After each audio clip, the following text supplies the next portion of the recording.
gang, Nikki from Bunnycraft Oxford here with another Dye with me video.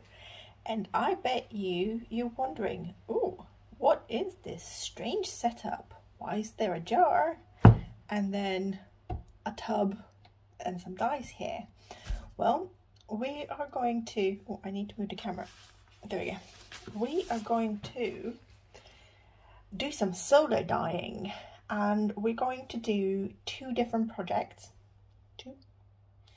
The first one is going to be roving, and it is a limited edition roving that I got from Wool Warehouse, and it is White Andes top. It is 100% White Andes top, and it is non-superwash, and that is what's soaking in the tub. And we're going to put the roving in the jar. Well, we're going to put a little bit of the roving in the jar, and then we're going to add some colour, and then we're going to do some more roving in the jar and then some more colour, and we're just going to layer it on. We're then just going to fill up the jar with water, and we're going to leave it outside in the sun to do its thing. Now, the roving has been soaking in some just regular tap water with half a tablespoon of citric acid. I wanted the roving to already have acid. I would like to get some really strong pops of colour and then have white running through it as well, so that it's really quite subtle when you spin it. And I've picked quite an interesting palette, I think, of colours. I don't know whether it will work, but I'm just curious about these colours, and if it works, it works. If it doesn't, it's probably still going to be beautiful. And I don't really have an idea of what I want to do. I just I have an idea of the technique I want to use, and then, you know, what happens. So let's go through the colours. We have some Dharma Valentine blush. I'm not used to camera where it is. So Valentine blush. We have some Jacquard's Emerald. We have Jacquard's Gold Ochre. There we go. And finally, we have some Chartreuse. And I am going to layer the colours through, and then when I add the water, they might mix a little bit. So I'm really curious about that as well.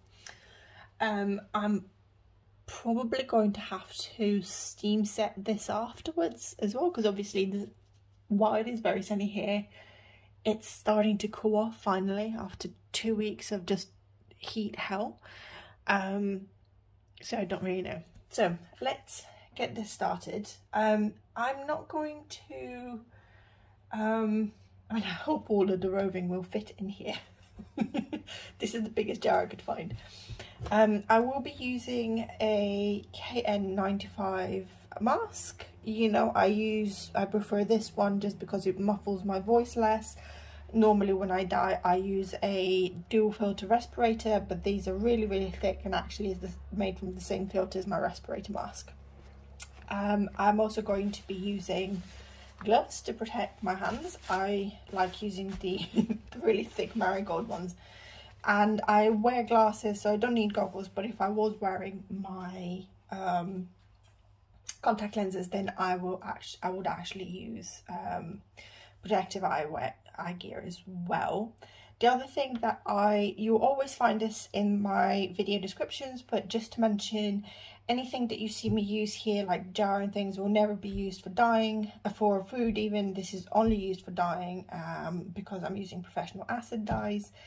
If you only dye with food colouring, then you can use your cooking pots and pans, but if you are using professional acid dyes, please make sure that you do not use any of the equipment later for food. Okay, now that all the disclaimers are done, oh, another thing, give me a thumbs up, subscribe if you're new, and hit the notification bell so that you don't miss future content. Haha, I changed it up and said that at the beginning this time. Okay, now we're really gonna start. I am going to put my mask on, and hopefully my glasses are not going to get steamy. I'll put my gloves on as well. And then I'm not going to get too much of the liquid out of the roving. I'm just going to get enough so it doesn't drip everywhere. And what I'm going to do, as I'm picking it up, I'm just going to very gently squeeze it out. Let's pick up a little bit more. Don't want to manipulate it too much because we don't want to felt it. So we're just going to pop some of this in here. I think I'm going to just go and grab a slightly bigger spoon just so I can move things around a little bit.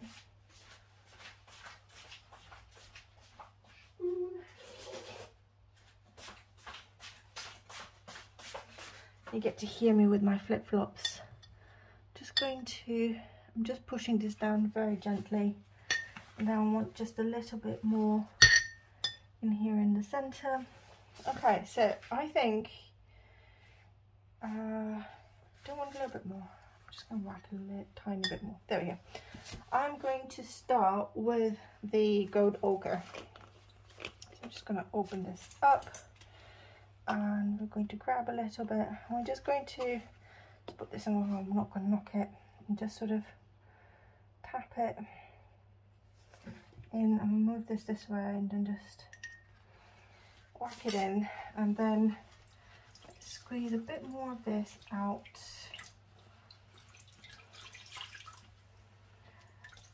And I've only had this pre-soaking for a couple of hours, so it's not going to be super. Oh, there's a little bit of blue left on the jar, which is fine actually. I don't mind because I'm putting green in anyway. So okay,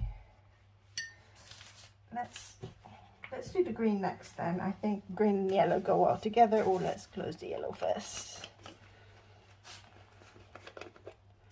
What I might do is do a little bit of the emerald green, which is a really pigmented color, so I don't want to go completely wild.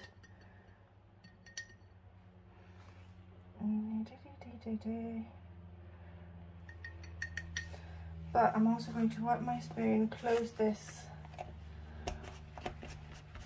and put a little bit of the chartreuse. And I think what I'm going to do is I'm going to move this here and just try and dump a bit of chartreuse down the side. And again, I don't care if the colors mixing, they're going to probably mix a little bit anyway. As I pour the water in, I'm going to put a little bit here. Chartreuse is such a weird color when it's in powder form. It looks just really sort of orange, and then it isn't. Okay, that's what that was. Yeah, it is chartreuse. I had a moment of like, oh, is that the gold again? Okay, let's get a bit more of this.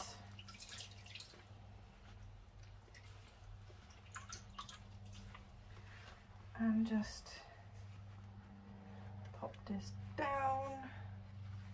Oh, I've got green on my fingers. Let me wipe those out down.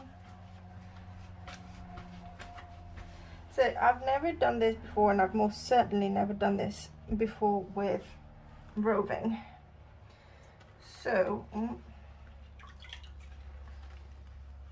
just going to press this just a little bit.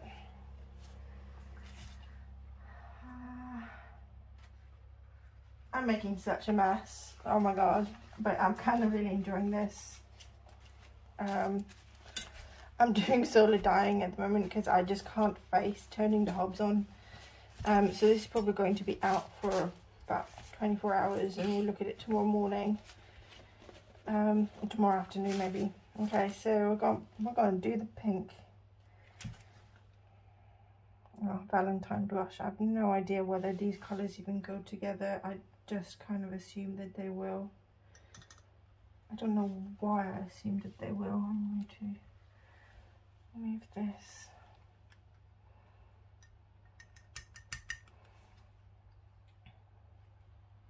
Okay, I've got colour on my spoon and I don't want to waste it, so I'm just going to wipe it on the roving and see what happens.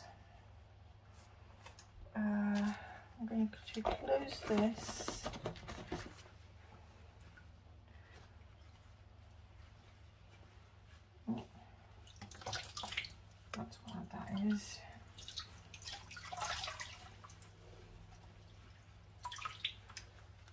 bit of vegetable matter. Let's get that out.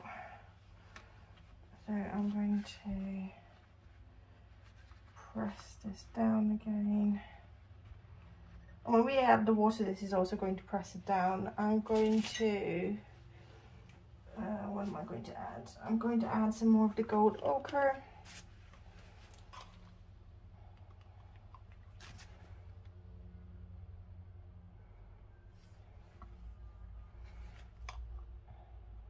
I want to do something similar like this with just a skein of yarn as well, and I will, but I want to do this one first, and then if I have time today I might add a yarn skein to this if I can find another jar. Or okay, there is like a bit of colour on this side. Well, just we have not got a lot of colour on this side, so I'm going to drop pink in there. So I'm going to take a bit of the pink. I'm going to take this spoon. I'm just going to do that, and then just that. We have very little bit of the roving left, so I'm just going to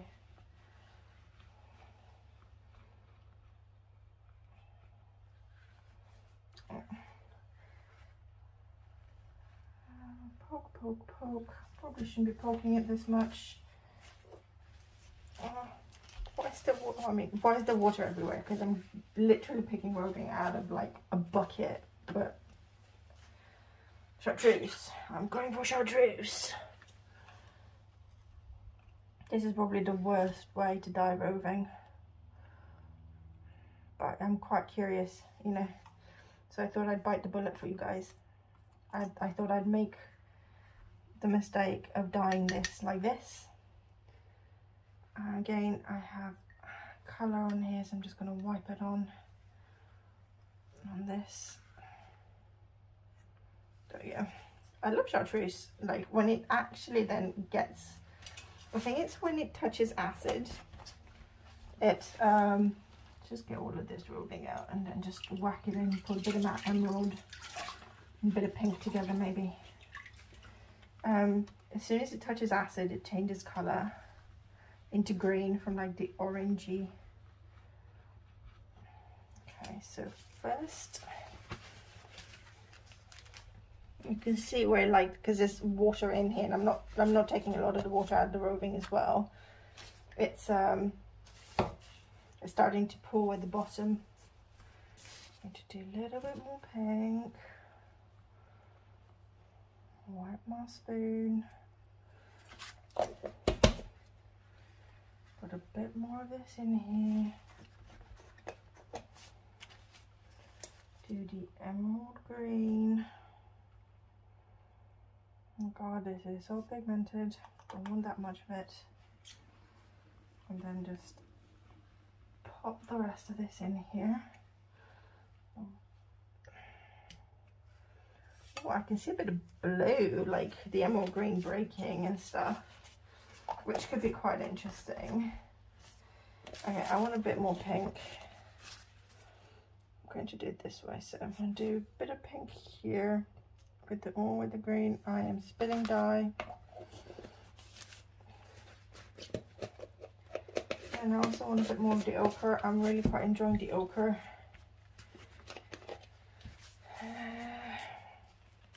Let's wipe.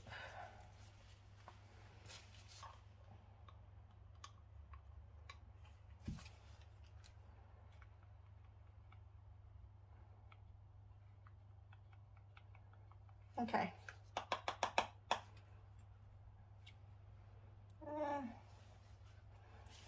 I don't really want to waste the dye, but oh, I know what I want.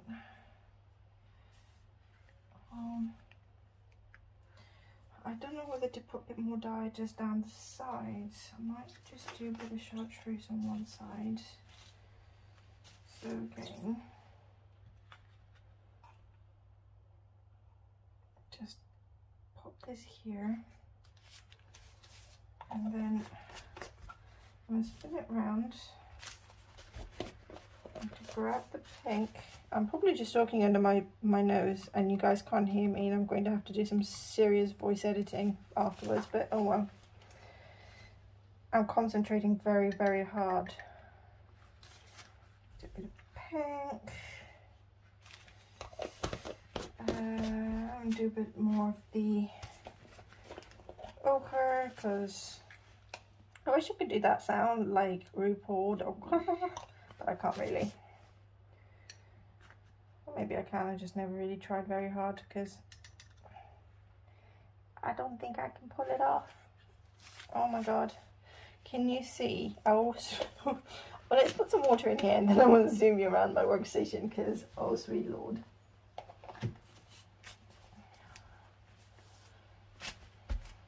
So I'm just going to take the pre-soak and pour the pre-soak in here.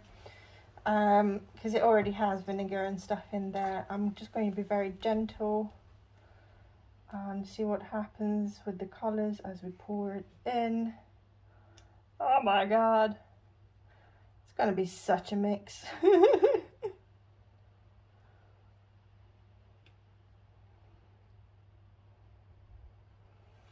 Okay, just going to give this a moment to sink down a little bit as it roving absorbs it. I'm going to spin the jar around for you.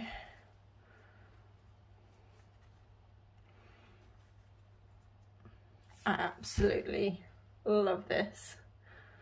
This is awesome. Okay, let's put a wee bit more water.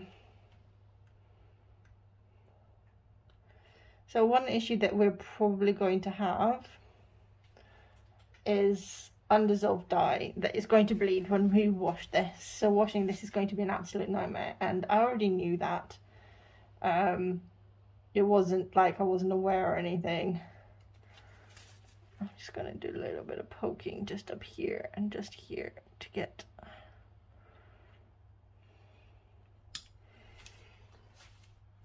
that.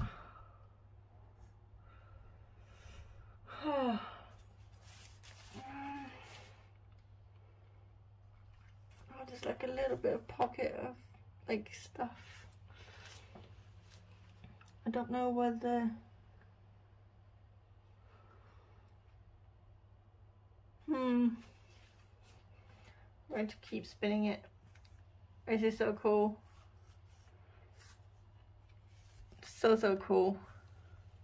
This is still my favorite area.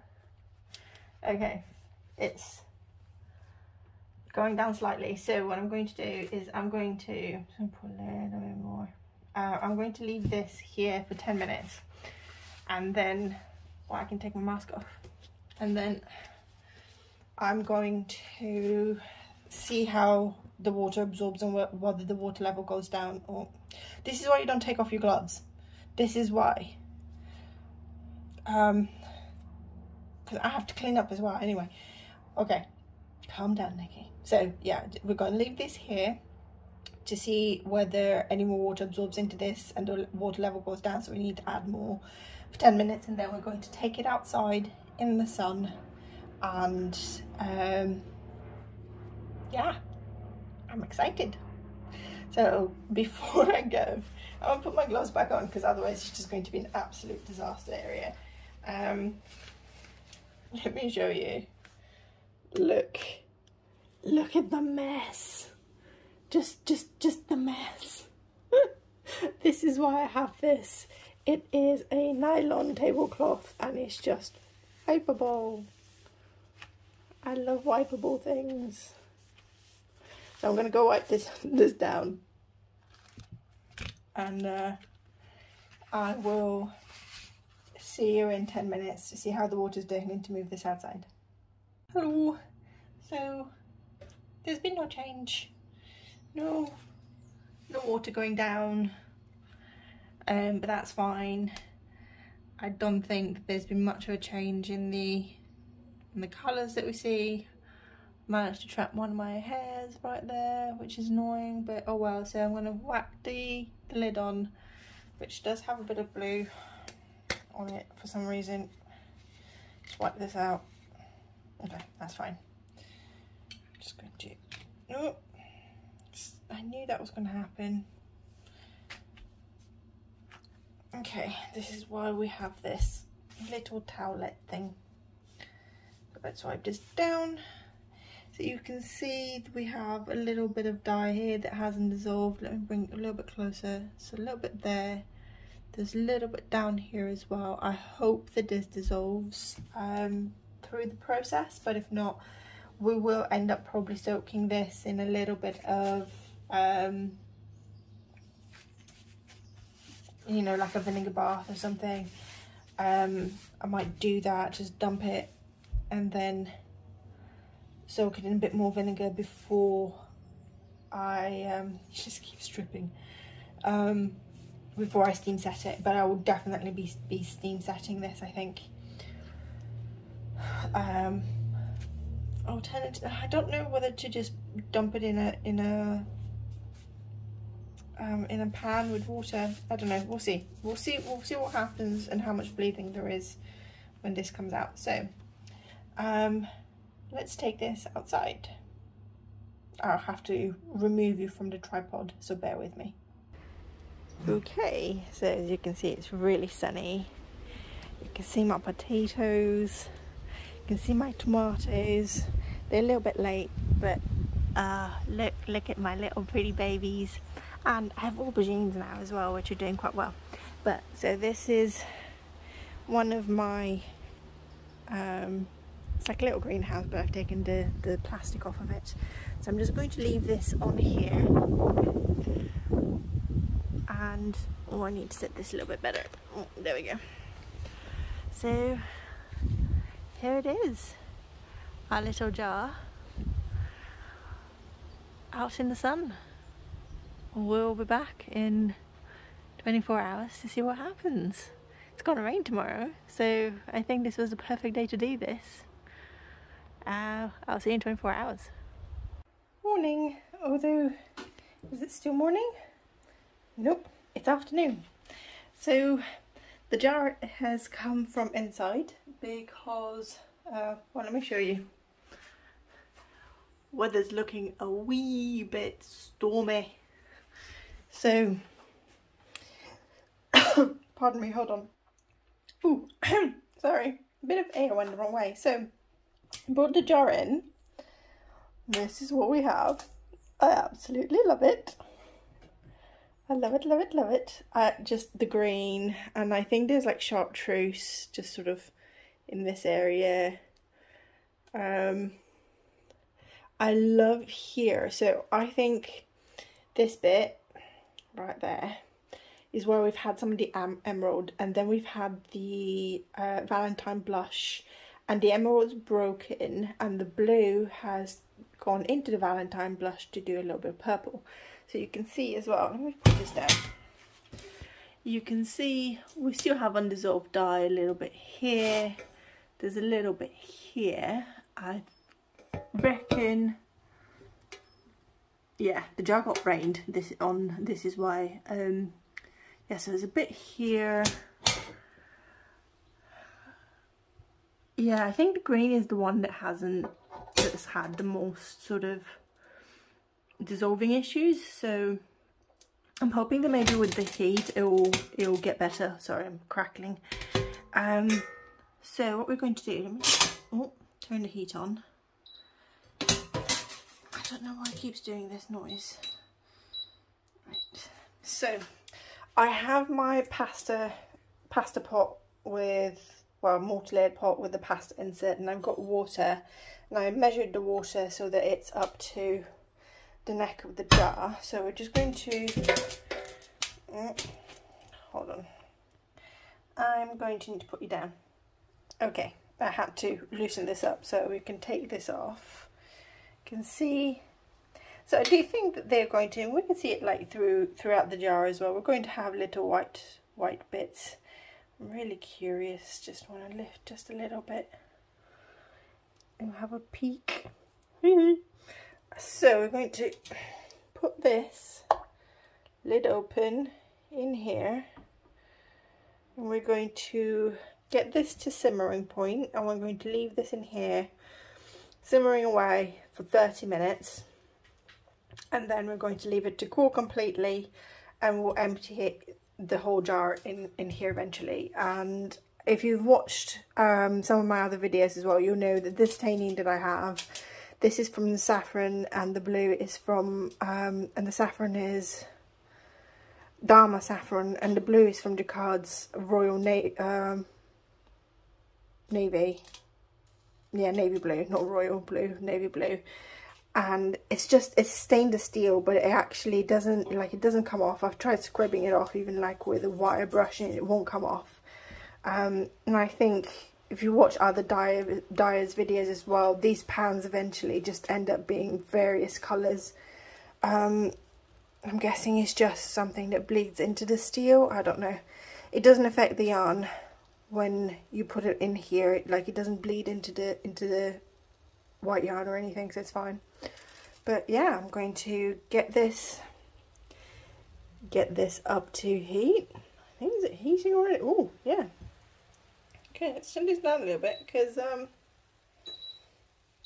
put it on 6. So I'm gonna put the lid on. My lid's a bit dirty. Yeah, I need to give it another rinse. We have very hard water here in Oxfordshire, so it's really difficult to get the lime scale off without getting like lime juice and stuff on. So this is going for its heat bath, and you will see it when it's cool and ready to be dumped out the jar, so we see what we've actually got. Toodaloo for now. Okay, let's get this out of this jar and wash it. I'm just gonna move things, but let's see what we have first. So the first thing I want to do is just, yes, it is clear. Okay, so I'm just going to pull it out gently. I have no idea like if this is going to be okay. But I'm absolutely loving all the colours. Oh my god, look at these. Hold on. Let's get all of this out. Let's move the jar away. Okay, I've got another tub over here, you can see. I'm just going to squeeze this out in here gently.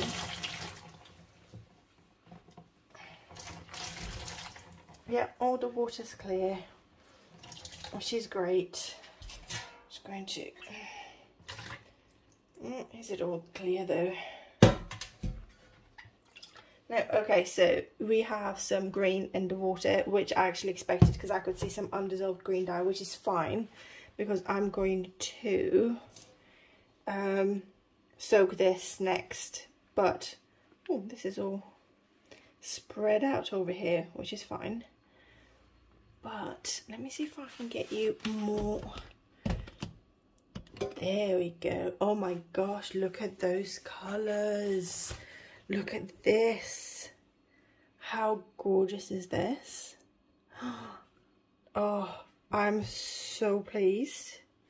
This looks so beautiful. I mean, we're not really going to be able to see what it looks like until it's dry.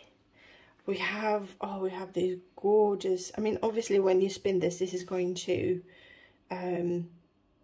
look very different. It will sort of be more subtle, but I love this. I love what the Valentine blush has done. It's sort of this purpley, because it's mixed with the green. So once I put this in the steam in the pot to steam yesterday, the green just spread everywhere. So we have here where the green, the chartreuse, so this is the chartreuse where it's mixed with the gold. I'm just going to spread this a little bit. We've got amazing penetration. We have almost no white. We have a little bit of white here. I love where the emerald has broken and you've got blues. And then the blues have obviously mixed with the pinks to create these beautiful purples as well. And then we have these sort of almost brown patches where all the colours have mixed as well. So I am going to put this to soak with a tiny bit of dish soap in the water, just to try and dissolve as much of the dye as possible. I'm going to soak it for 15 minutes and then very gently rinse it and hope that I don't felt it. It's probably a little bit felted up here, but I can pull this away. We'll see. We'll see how it looks like when it's dry, which is when you see it next. Bye bye. Hello again. So it's been a couple of days and here is our fibre, and I absolutely love this. A couple of things to point out. The camera is changing some of the colours, so this is actually a lot more burgundy. If I bring it closer up, you'll see it's you know, it's a lot more red, and then you've got areas where this is actually more brown. You have purples, you have some lovely teals actually, although it's more on the greener side than on the blue side. So yeah, I did spread this out quite a lot. I am again proud to say that there is minimum felting, and it's really just a little bit around the edge here, which when I buy fibre like this, it looks exactly the same, and there's absolutely no issue with drafting or, you know, like pulling the fibre apart. It just looks a little bit felted, but again, once you start spinning it, it comes out really quite smooth, and it makes me think more of I believe it's called worsted yarn. But yeah, I don't know what you think about this, but I absolutely love it. I love where the yellow has got quite bright. I love where we have these gorgeous sort of pinky purples. I love the chartreuse, which is actually, oh, that's my hair, which is what is brightening the yellow, I feel. It's the mix between the antique ochre and the chartreuse that is brightening the ochre rather than just coming out orange like this. And yeah, I really want to dye yarn using these similar colours, maybe not mixing them quite like this, or maybe just doing really heavy speckling to see how they'll mix. I don't know. One thing I would say is I would not use this technique again on comb top, on roving, unless I have a much bigger jar. I think compressing the roving that closely into that small jar doesn't necessarily do justice to the roving, and possibly allows for a bit more felting. I'm keeping this to myself. I'm going to spin it, but I'm actually going to leave it in my stash until I have a full-size spinning wheel, so that I don't, because I basically just want one skein of 100-gram yarn and this, and I also want to spin it fractally, so I would separate this into, and I wanted 3-ply, so separate this into 3, so it's starting to do that here. Spin 3 singles and then ply them together. That is what I would like to do, and I'm really quite excited. I think yeah, you know, I would probably try and spin this sort of sport way as well. I would like maybe like a cow, or, you know, maybe add this to a shawl or a scarf with white. I wouldn't combine it with anything else, but yeah, we'll see. Again, if you follow me on Instagram, eventually you'll get to see this happen. But yeah, let me go and braid this so that we actually see it as a braid and see how the different areas interact with each other. Hey, look, I'm getting better at braiding. Hey, I still haven't quite got the hang of it, so that they look as neat as, oh, here's my foot. Let me put my foot away. yeah, as neat as some of the braids that you see online, but you know, it's not a beauty contest. I didn't want to braid this bit, so I just left it hanging out. But I actually quite like all the different colours. I love that the green, and this will be the emerald green, broke into blue. And this is the other thing that I wanted to point out. So the emerald green broke, and you can see all the blues, and we didn't use any blue at all. And then you can see where the emerald green broke into blue, but then there was yellow and it made more green, but it's a different green. So yeah, I love this. I absolutely love this bit. It'll be really good fun spinning it. And I love where so again, because of the emerald green having quite a lot of blue in it, when it hit the Cabernet, it creates this sort of beautiful purpley colour. I mean, the Cabernet, as you can see, is, well, yeah, it's quite purple as a colour anyway. But when it hits the green, the broken green, it's absolutely gorgeous. When it hits the yellow, it makes brown, which is interesting. But and it does make me want to play with different pigments to try and create brown. But yeah, here is our braid. I don't know how to tuck this in to keep it from unfurling, but I think this was a really good experiment. I really enjoyed doing it. I'm really enjoying dyeing the roving. As I said, I am going to keep this one to myself. It's just a little bit messy, and I wouldn't be happy with having this in the shop. But I will definitely be using these colours again to create a more permanent colourway, and possibly just use them in the pan to create a roving colourway. So do keep an eye on the shop if you like this and you want one. Leave a comment below so that I know whether it's worth trying to turn this into more permanent colourway in the shop. And yeah, do hit the subscribe button if you haven't done so already. Give us a thumbs up, because this is the best thing you could do to help me grow and to help me make more content. If you want to support the channel even further, you can use the links below to either buy me a coffee, or you can buy one of my yarns. And I hope you enjoyed this video and you enjoyed me learning more about playing with fibre. And have a lovely day. I'll see you next time. Bye bye.